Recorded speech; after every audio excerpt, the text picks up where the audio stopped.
Hey guys, I just got back from my trip. It was alright I guess, but I got lost in the uncanny valley at one point.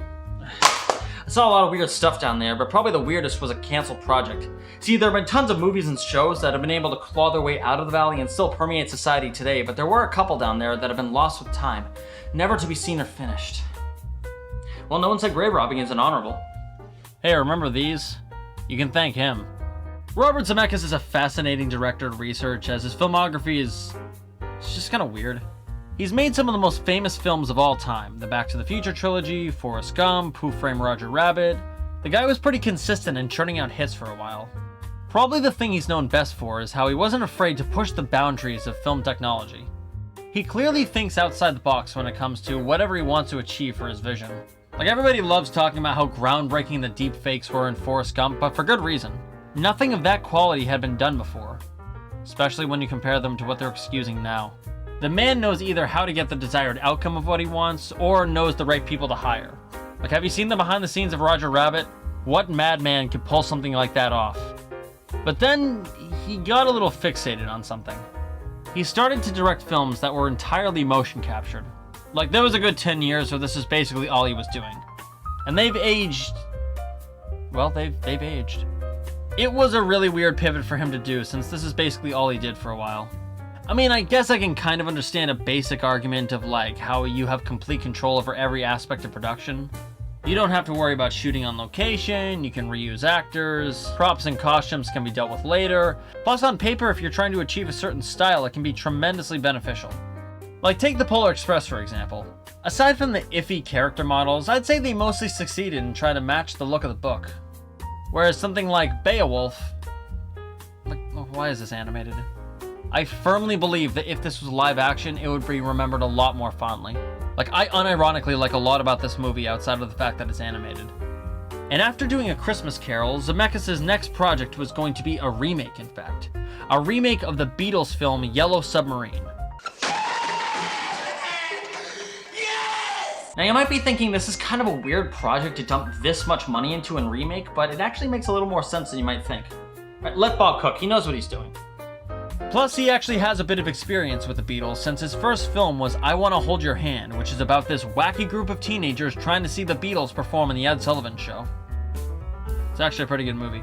Now, I'm a huge Beatles fan. Yellow Submarine is actually one of my favorite movies. When it comes to animated films, not just from this era, but any era, it's incredibly unique, feeling as though it comes from a truly unique place.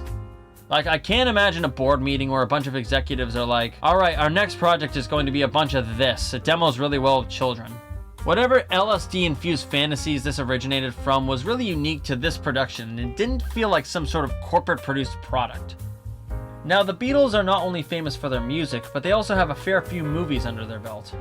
A Hard Day's Night, Help, A Mistake that led to something really good, and of course, Yellow Submarine.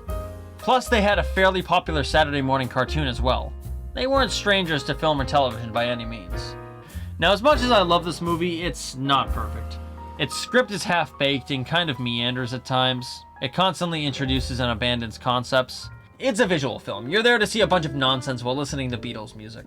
So the idea of updating the script while utilizing the world in a 3D environment is not a bad one at all. Like, there's no way this would have worked in live action, so you can justify using the mocap here, and showing the landscapes of the original film in a more grand 3D way has tons of potential. So, Bobby announced in September of 2009 that he and his mocap company, Image Movers, were going to make the film with Disney, as he was set to release A Christmas Carol with them that winter. Even announcing a cast with Peter Serafinowicz voicing Paul, Dean Lennox Kelly voicing John, Carrie Ulez as George, and Adam Campbell as Ringo. With the Beatles tribute band, the Fabulous Four, providing the motion capture performances. It was set to be released in time for the 2012 Summer Olympics in London. So while everybody was looking at Bob's mocap fetish with a generally half-interested, morbid curiosity, this had enough to go off on its own. See, in the late 2000s, the Beatles actually had kind of a resurgence because their entire catalog was remastered, as well as things like the Beatles Rock Band video game. Speaking of which, when I saw Paul live last year, he used some of the footage from that game in his concert. I called it years ago, Paul's a total gamer. However, things behind the scenes went south, and south quickly. It wasn't because of trouble with this production specifically, but something a little bigger. Image Movers had an unlucky streak of failures at the box office. I had high hopes for A Christmas Carol, but I guess I was the only one. and in May of 2010 they closed their doors. But hey, they still had Mars Needs Moms on the horizon, maybe that can turn things around. In March of 2011, Disney had abandoned the project, citing the poor box office performance of past mocap films as well as a general disinterest towards mocap movies in general. Come on, you're telling me kids didn't want more of this?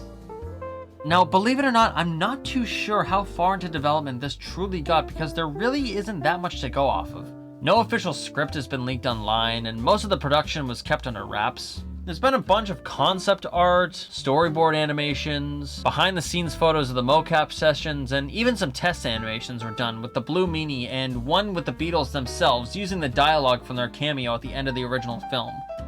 Hey, look at John, will ya? What's the matter, John, love? Blue meanies? Newer and bluer meanies have been sighted within the vicinity of this theatre. There's only one way to go out. How's that? Singing! It definitely looks as though they wanted to take the original film in a more gritty and grounded approach. While I personally don't agree with that, I do like how they wanted to add more to the world of the film. Take this animatic, for example. They're taking the lush environments of the original film and giving them more room to breathe. And again, without knowing much about how the story was going to go, I think there would have been improvements narratively. Like in the original film, the Blue Meanies attack Pepperland just 'cause. It'd be cool to go more into their motivations. Now, the project was able to get a second wind as Disney allowed Zemeckis to shop it around to other studios to see if anyone else was interested, but ultimately this fell flat, even with Paul McCartney and Ringo Starr agreeing to have a potential meeting with Zemeckis on the project, which ultimately never materialized. So all in all, this project is long dead, with Zemeckis himself saying he pretty much lost all motivation to work on it, along with never really being satisfied with the script. Do I think it would have been good? Well, it's interesting to think about at least, since it had some neat stuff going for it. I guess I would have liked to see a reality where this exists. Plus, I don't think the original is as untouchable as some purists might think, since you have to remember the Beatles themselves basically had nothing to do with its production. However, this is an important aspect I think would have been lost in the translation of the original. The timing and circumstances from when the first one came out. Yellow Submarine is a flawed and weird movie that often bites off way more than it can chew, but that's what makes it so unique. It does things that are so much more out there than anything made before or since. Like I said at the beginning, this feels like it comes from more of a true place. Where it lacks in story, it makes up for in its visuals. Honestly, in a lot of ways, this should be viewed as more of an art piece than anything. So while yes, I think a remake would have been interesting, I think it wouldn't have captured what made the original special to begin with. I guess if it actually was made, it could have served as a time capsule of the mocap era in itself, but it's difficult to tell how it would have gone. So for now, we can only speculate on what could have been. It's interesting to think about how the Beatles' influence persisted for so long that decades later, Hollywood nearly dropped hundreds of millions of dollars remaking one of their films. It just shows the cultural impacts they had and still have. I just wish they made more films based on some of their songs, like Glass Onion. Oh wait, no, we actually did get that. In the place where I was born, no one cares.